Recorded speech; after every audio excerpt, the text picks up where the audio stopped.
So যেটা বলছিলাম যে গয়নার সাথে আমার ছোটবেলা থেকেই সম্পর্ক। আর আমার মা আমাকে খুব খোঁটা দেয়, কারণ আমি যখন ছোটবেলায় ডান্স করতাম তখন স্বর্ণের ভরি ছিল নাকি 8 থেকে 9,000 টাকা।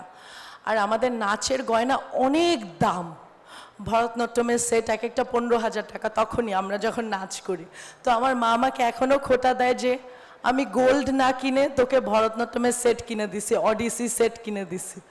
সো আমার মা আসলে ওই ছোটোবেলাতেই গয়না না সেভ করে আমাকে নাচের জন্য বিভিন্ন অনুষ্ঠানের জন্য অনেক অনেক গয়না কিনে দিত। তাই আমার মা আজকে একটা ধন্যবাদ পাবে।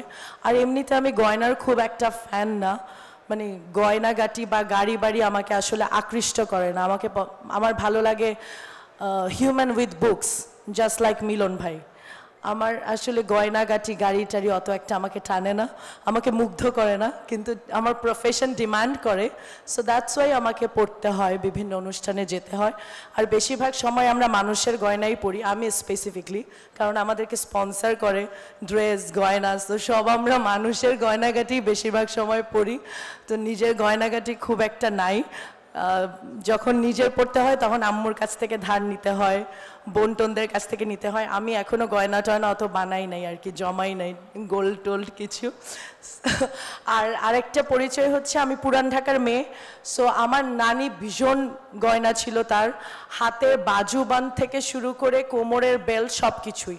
তো নানুর গয়না কিছু আমরা সব নাতনিরা পেয়েছি একটু একটু। তো আমি আমার নানুর বাজুবনটা পেয়েছি, এরকম এক একজন এক একটা পেয়েছে।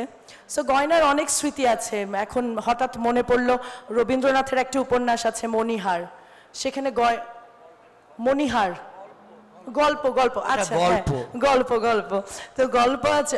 মিলন ভাইয়ের সামনে গল্প টল্প বলতে একটু ভয় লাগতেছে, ভুল বললে ধরা খাবো। সো রবীন্দ্রনাথের একটি ছোট গল্প আছে মণিহার, সেখানের চরিত্রর মণিমালিকা।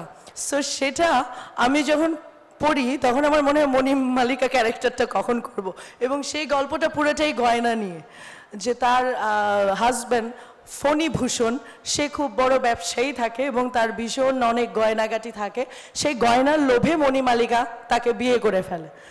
বয়সে বড় হাজব্যান্ড, তারপরেও গয়নার লোভে বিয়ে করে ফেলে, কিন্তু স্বামীকে পছন্দ করে না। পরে তার যে কিশোর প্রেমিক আছে তার সাথে তার প্রেম চলতে থাকে। তারপর সেই ব্যবসায়ী আসলে একটা ঝামেলায় পড়ে যায়। তখন সে ভাবতে থাকে যে এখন মনে হয় আমার স্বামী আমার গয়নাগুলো নিয়ে নিবে। মণিমালিকা ভীত হয়ে যায় যে এখন কি হবে। তখন তার কিশোর প্রেমিক বলে চলো পালাই। তারপর তারা নদীপথে পালাতে শুরু করে। সেই কিশোর প্রেমিক মণিমালিকাকে ধাক্কা মেরে ফেলে দেয়, গয়নাগুলো সব নিয়ে নেয়। সো ওই গল্পটা এখন হঠাৎ করে মনে পড়লো গয়নার প্রোগ্রামে এসে। তো আমার মনে হয় যে এরকম মণিমালিকার মতো লোভে না পড়ে মেয়েদের গয়নার লোভে বিয়ে করা উচিত না, এটা মনে হয়। আর নিজের গয়নাটা নিজেরই মেয়েদের যদি ইচ্ছা হয় আর কি, ডায়মন্ড হোক যেটাই হোক, নিজেই যাতে গয়না কিনতে পারে, সেই ফিনান্সিয়াল ইন্ডিপেন্ডেন্স যাতে থাকে, এবং আমার যেটা ইচ্ছা হয় সেটা যাতে মেয়েরা নিজের টাকায় কিনতে পারবে, সেটাই আমি চাই। 3 মিনিট শেষ, সবাইকে অনেক অনেক ধন্যবাদ।